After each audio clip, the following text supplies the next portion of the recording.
The wind was sharp on the mining world of Thorn 17. Dust storms covered the sky like a dirty blanket. Machines groaned as they dug deep into the red rocks. The human workers were tired. Their faces covered in sweat and dirt, they wore heavy suits to keep out the sand and heat. But still, they worked. Because Thorn 17 had one thing the galaxy wanted: crystal ore. Rare, strong, and full of energy.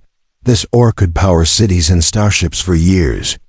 At the center of the site stood the human foreman. He was not the biggest man, but everyone followed his voice. He kept the workers safe, the machines working, and the alien crews in line. Aliens from many worlds worked here under human supervision. Most of them respected the rules, but one rule was different from the rest. It was written in bold red letters near the command post. If you see the orange dragon, stop everything. Hide and do not speak. For years, no one saw the dragon. Some thought it was just an old warning from a forgotten time. Others whispered stories about it when they thought no one was listening. They said the dragon had wiped out whole bases, that its fire could melt through steel, that it once tore a battleship in half with just its claws, and that it hated humans more than anything in the stars. But today, everything changed. The ground shook, but it wasn't from machines. Something heavy was coming from the sky. The clouds cracked open, and a large shape dropped down. It landed right in the middle of the site, breaking a crane in half and sending a shockwave of wind and sand in all directions. People screamed. Aliens ran for cover. Humans froze in place. One worker shouted, "It's him! It's the orange dragon!"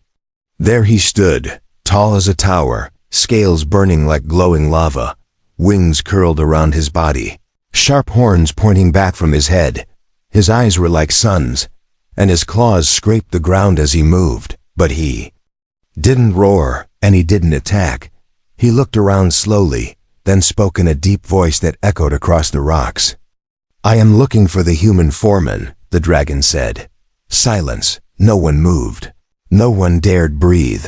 The dragon waited, not with fire but with patience. Then, one figure stepped forward.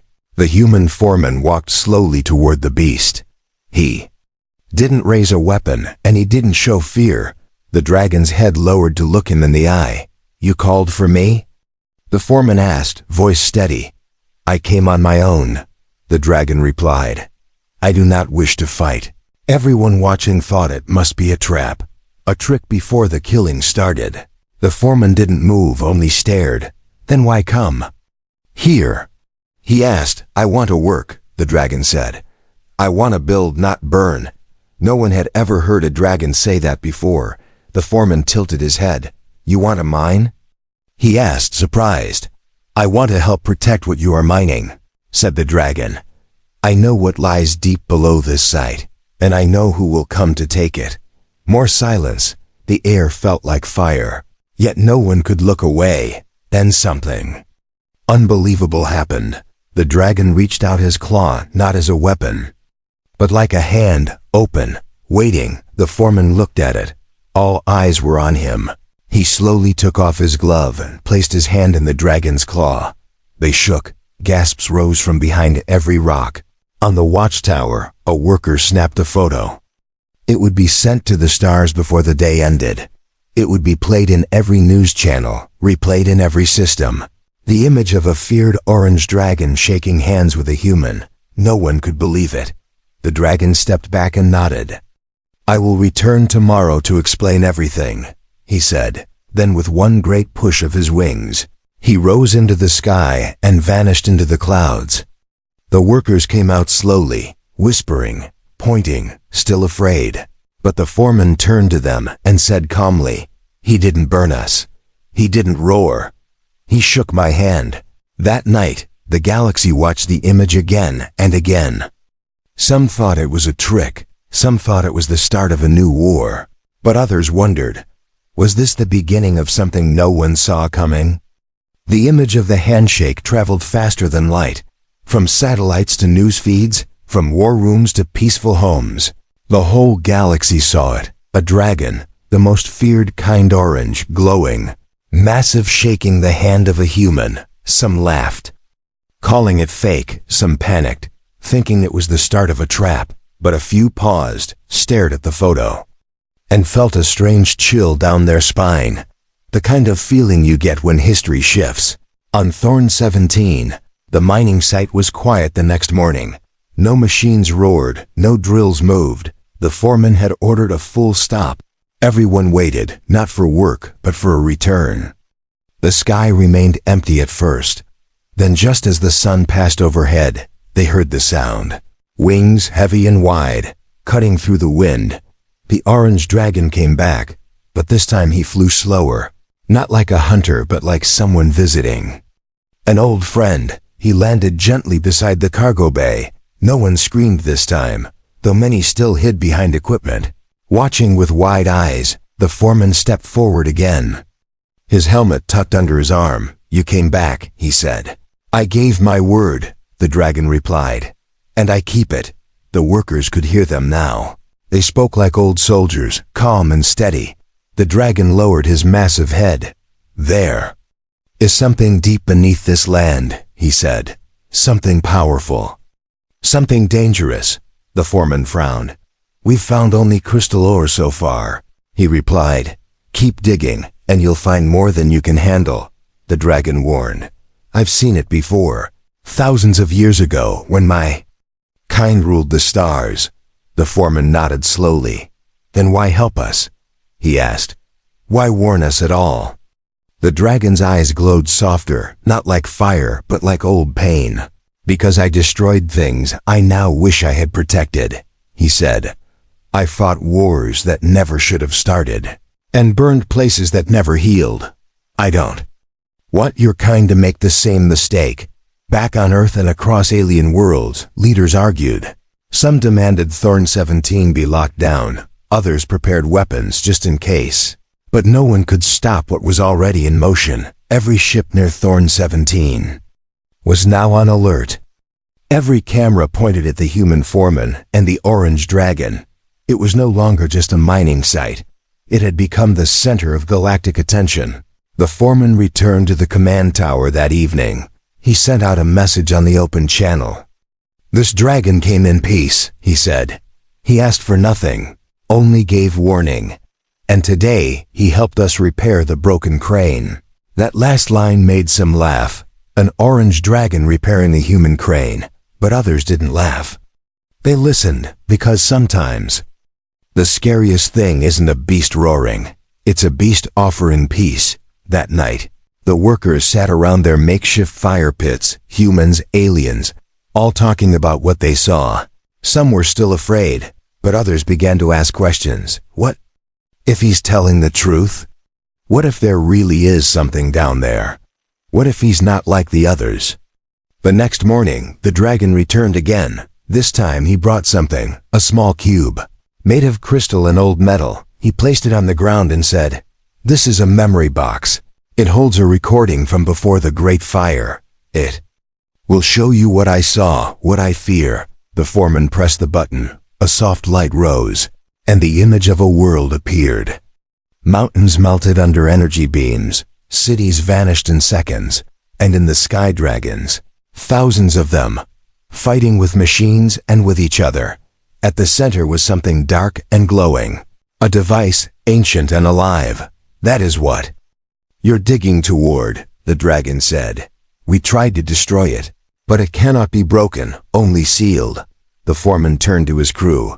"We need to be careful," he said, "and we may need to stop digging here." But before anyone could answer, alarms blared. An unknown ship had entered orbit. Old markings, silent engine. Black steel. It was not friendly. The dragon's eyes narrowed. "I know that ship," he said. "It belongs to one who wants the device below, one who will kill to take it." The crew rushed to prepare defenses.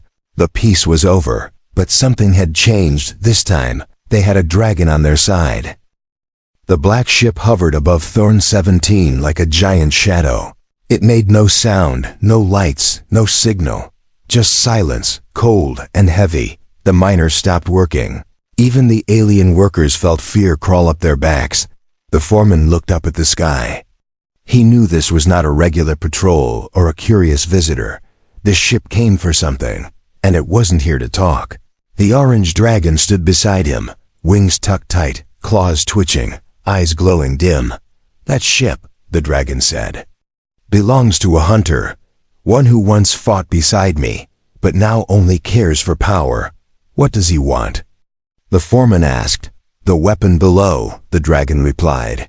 He will destroy your camp to get it. In the control tower, alarms kept blinking.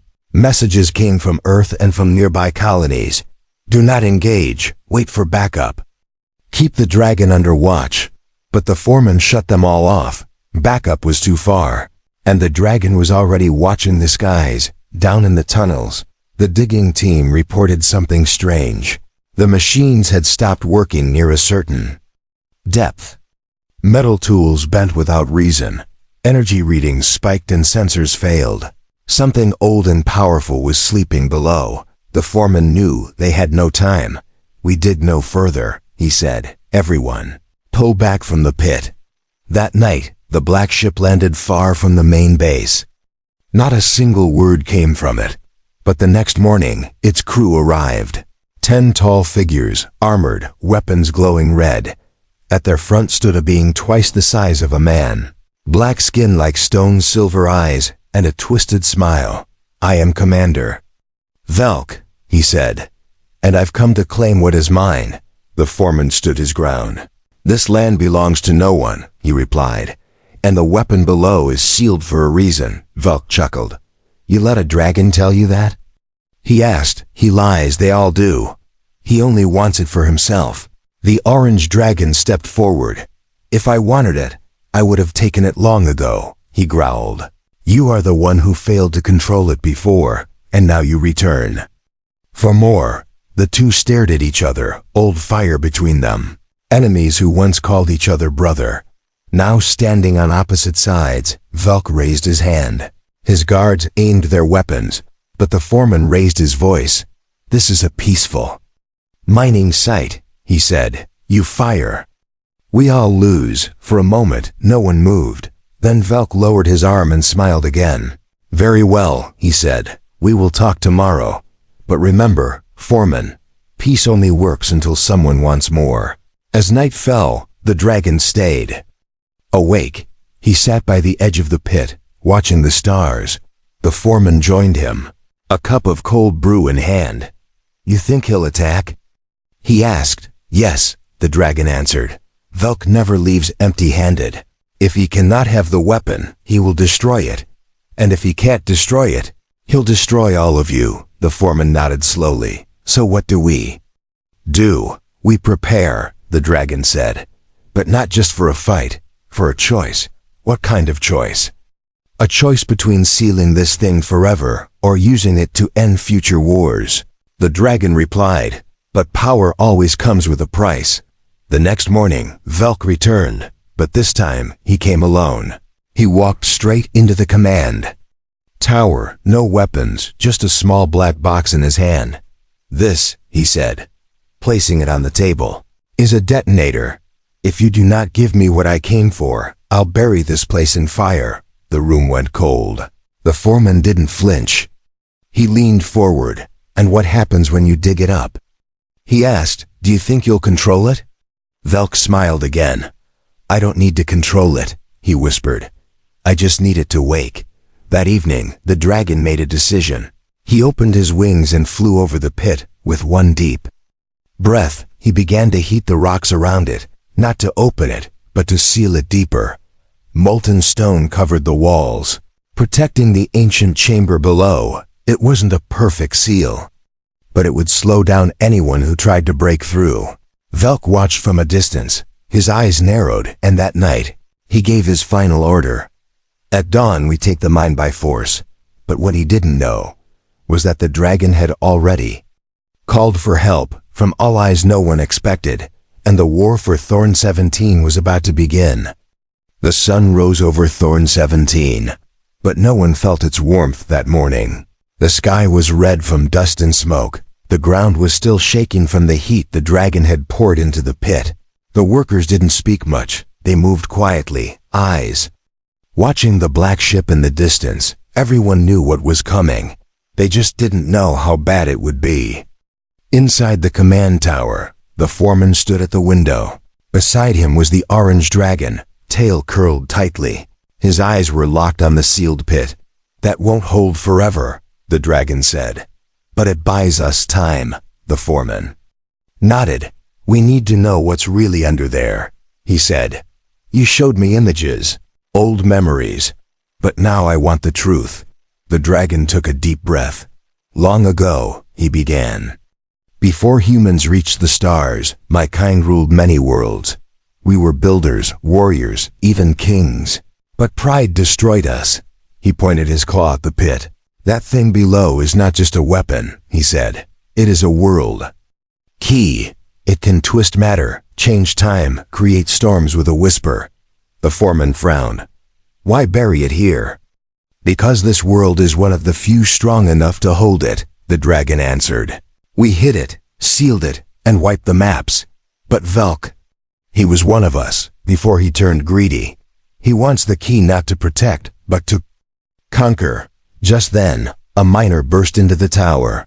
"Sir, we found something," he said. "In the lower tunnel below the third shaft." The foreman and the dragon followed, down the lifts, past metal stairs and flickering lights.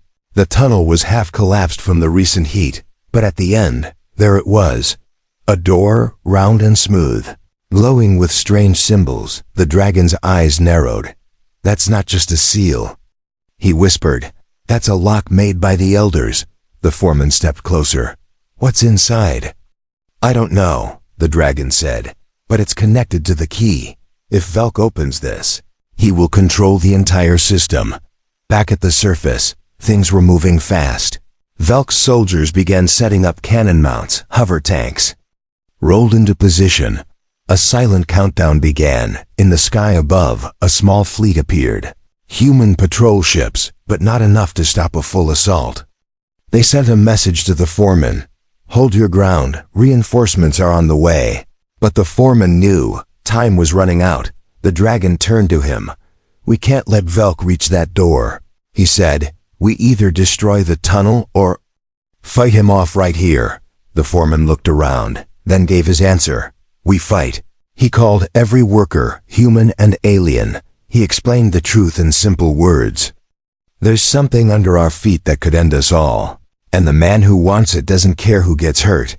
I won't run, and neither should you." The camp became a fortress.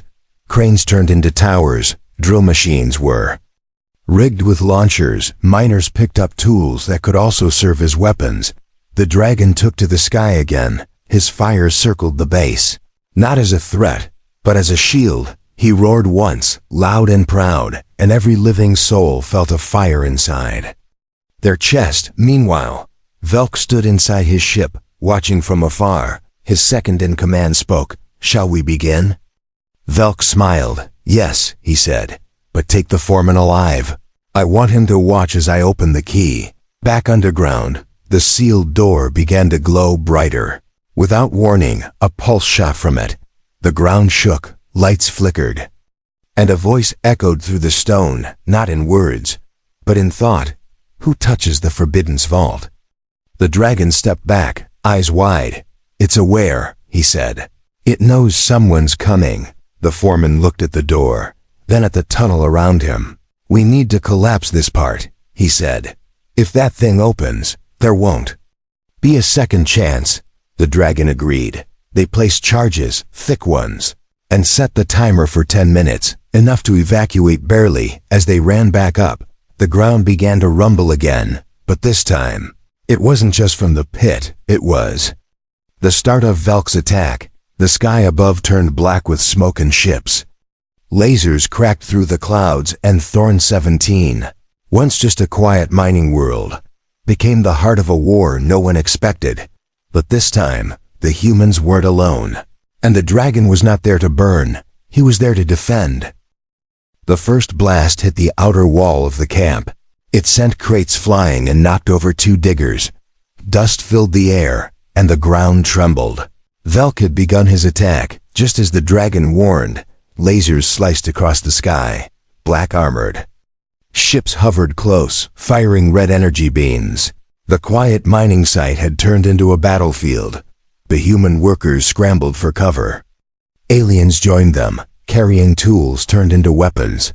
The foreman stood tall on the command tower, voice echoing through the speakers.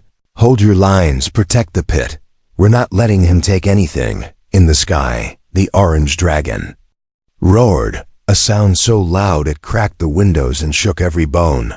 He flew into the clouds and attacked the incoming ships with fire and claw. Metal melted as he tore through one fighter after another. His massive wings slammed into ships, sending them crashing to the ground. Below, the workers fought back. They fired drills like cannons, used ore loaders to block passageways. Some threw smoke grenades to confuse Velk's ground soldiers. It wasn't a perfect army, but they were united, and they were angry. Velk stood at a high ridge, watching the fight with cold eyes. Beside him, his second-in-command gave updates. "They're resisting harder than expected." Velk didn't blink. "They'll break," he said. "And when they do, the key will be mine, back inside the mine." The charges near the ancient sealed door were counting down. The timer showed 6 minutes left, but something was wrong. The ground near the seal was starting to glow again, not from heat but from energy. The lock was reacting to the battle above. As if it could feel the violence, the dragon flew back down for a moment, landing beside the foreman. "We have a problem," he said. "The energy from the fight is feeding the door." The foreman looked down at the pit. "If that thing wakes up now, it will destroy us all," the dragon finished. He looked to the sky. "I'll keep them away from the mine entrance," he said. "You hold the ground." Without another word, he leapt back into the air. His body glowed brighter now orange. Flames circling his form. He hit one of Velk's dropships with a blast of fire so strong. The ship exploded mid-air. Screams echoed through the sky. On the ground, the workers cheered. Their fear was slowly turning into hope. They weren't just fighting for survival anymore. They were fighting with the dragon. Velk growled as he watched one of his ships fall. He pressed a button on his wrist. A massive mech unit dropped from his ship 20 feet tall. Thick armored and armed with plasma blades. It landed with a loud crash and began marching toward the mine. The foreman saw it from a distance. "We can't stop that thing with drills," he said. One of the alien workers stepped forward. "But we can trap it," he said. "Let me show you." The workers quickly lured the mech toward a narrow canyon between storage towers. Then they collapsed 2 cranes behind it. The heavy steel pinned the mech's legs. Slowing it down, they poured hot ore on top, making its systems overheat. Still, the mech kept moving. Crawling now but dangerous, the dragon swooped down again and unleashed a burning wave of fire straight at it. The flames cracked its armor, and with one final slam of his tail, the dragon crushed the mech's core. It exploded in a bright flash, throwing dust and fire everywhere. The foreman coughed and waved the smoke away. Then he turned toward the mine control station. 3 minutes left, he whispered. "If those charges don't go off, we're finished." Velk noticed the timer too. He started walking toward the mine entrance with purpose, blasters firing on both sides. He marched through falling debris and shattered stone. "No more games," he muttered. "I will open that door myself." But the dragon landed right in front of him. Their eyes met again, just like long ago. "You've lost," the dragon said. Velk raised his blaster. "Not yet." They clashed dragon fire against plasma blade. Old rivals, once brothers, now enemies again. Their fight sent shockwaves through the mine's surface. Dust rained from the sky, stones cracked. Inside the tunnel, the timer reached 30 seconds. The energy from the seal was now rising fast. Cracks appeared in the stone walls, glowing blue. The ancient machine below was stirring. The foreman shouted through the radio, "All units, clear the lower tunnel. Charges will blow any second." The workers pulled back, dragging injured with them. Aliens helped humans. Humans carried aliens. There was no difference now, only survival. Just as Velk raised his blade for a final strike, the dragon slammed into him with full force, and the charges went off. A thunderous boom echoed across Thorn 17. The sealed door vanished in a cloud of fire and rock. The tunnel collapsed completely, the ancient power buried once more. Velk was thrown backward, barely alive. The dragon stood above him, smoke rising from his scales. "You'll never touch it again," the dragon said, and the sky fell silent. Smoke covered the mining site. Broken machines lay in pieces. The ground was still hot from the blast. But the worst had passed for now. Velk's ship floated above. Lights flickering, he had lost his ground troops, his giant mech was gone. And the sealed tunnel was now nothing but rock and ash. Still, Velk lived, his armor cracked, his pride broken. But his anger had only grown stronger. The foreman stood in the middle of the base. Dust on his face, cuts on his arm, but he didn't back down. Around him stood workers, tired, but standing. And beside him, the orange dragon, wings spread wide, ready to burn again if needed. The foreman looked up at the ship. "He's not done yet," he said. The dragon nodded. "He'll try one more time." With everything he has left, inside the ship, Velk gave his final command. "Prepare the pulse cannon," he growled. "If I can't take the key, I'll destroy everything around it." The crew hesitated. "Sir, the blast will hit the mine. The camp your own soldiers." Velk's eyes burned with rage. "I don't care," he said. "Fire on my mark." The dragon turned to the foreman. "We have one chance," he said. "We must strike before he fires." "How?" the foreman asked. "We don't have ships strong enough." "You have me," the dragon replied. "And you have a cargo flyer one fast enough to reach him." The foreman thought quickly. "There's one left in the hangar," he said. "But it's half broken." "Then fix it," the dragon said. "I'll take you up myself." Within minutes, the workers pulled the damaged flyer out. Engineers patched the wings, refueled the tank, and ran fast checks. It wouldn't last long, but it might last enough. The foreman climbed inside. The dragon crouched, grabbed the flyer with both claws. With a powerful jump, he flew upward, carrying the machine toward the enemy ship. Below, everyone watched in silence. It was a strange sight, a human flyer, carried by a dragon, racing toward danger. But it was also something new, something no one had seen before. A sign of trust, of unity. Inside Velk's ship, alarms began to ring. "Unknown object approaching fast," one crew member said. Velk looked at the screen and froze. A dragon, a human? He whispered, then he shouted, "Shoot them down!" Missiles launched into the sky. The dragon dodged hard, flames trailing behind him. The foreman in the flyer aimed his cannon. He fired back, clearing a path. They moved like a single unit, man and beast in perfect motion. The dragon reached the ship's hull. He let go of the flyer, allowing it to slide toward the hangar bay. Then he roared and began tearing through the outer wall with his claws. The flyer crashed into the ship's landing zone.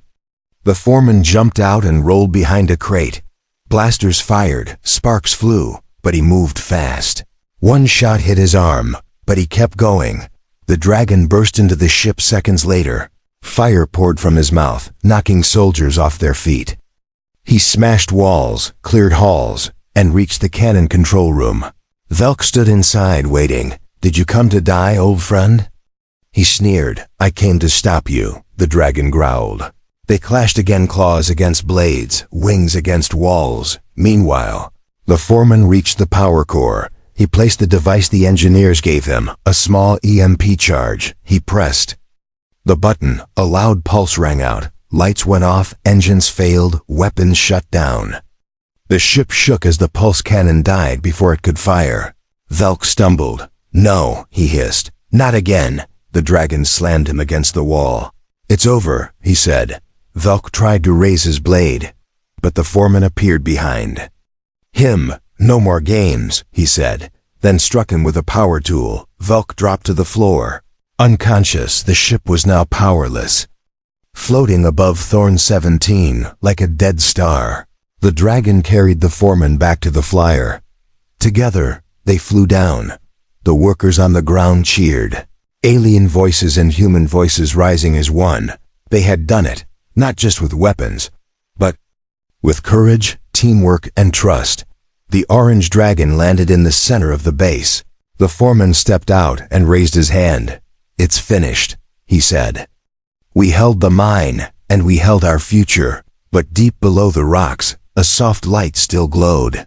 The key was not destroyed, only hidden again.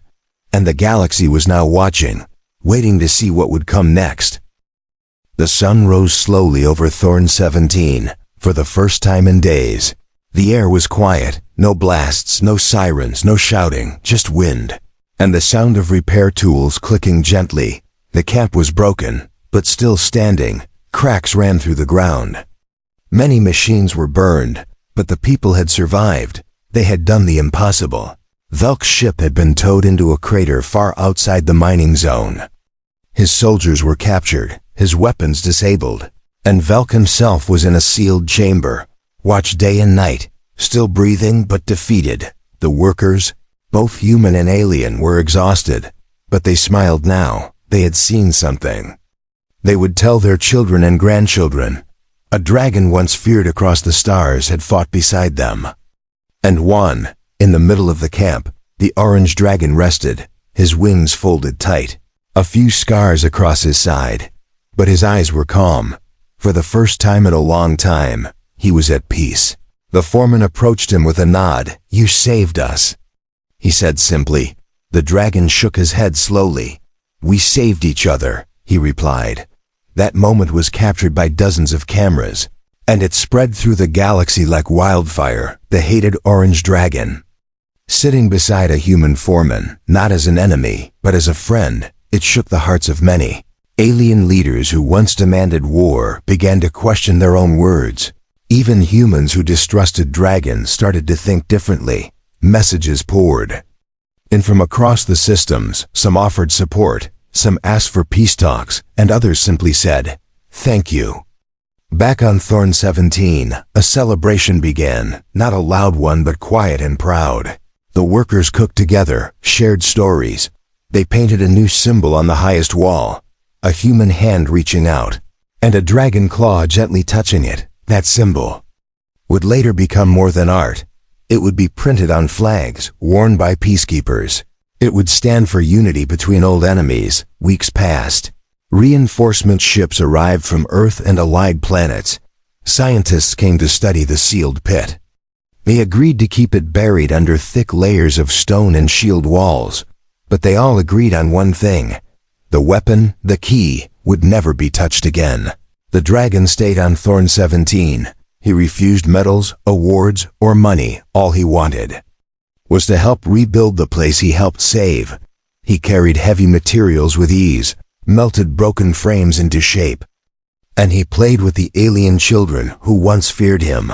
The foreman remained in charge, but people now called him the man who shook the beast.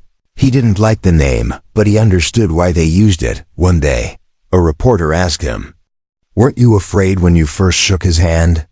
He paused, then smiled. "Yes," he said, "but sometimes the right thing feels scary." And that dragon, he wasn't just fire and fangs. He was someone looking for a second chance. That answer became famous, and it inspired others across space to reach across fear and history, to offer second chances. Back in the crater, Velk stayed silent. His plans were over, his power broken. He watched the news reports with bitter eyes, and he muttered, "One handshake ruined everything." But outside, that handshake had done something else. They had given hope. Months later, a galactic meeting was held on a neutral moon. Many species came, human, alien, even some once thought extinct. At the center of the room stood two figures, a human foreman in a dusty jacket, and an orange dragon with folded wings. They were not politicians. They were not rulers, but when they stepped forward, the room fell silent. Everyone listened, because they had done what no fleet, no army, no speech ever had. They had changed the galaxy with a simple act, a handshake. Back on Thorn 17, a statue was built near the mine, tall and strong, carved from the same rock they once dug. It showed a human reaching out, and a dragon reaching back. No weapons, no Fire, just two old souls choosing peace over fear. And above that statue, in silver letters, a message was written. The day the galaxy gasped, and then it breathed together, the end.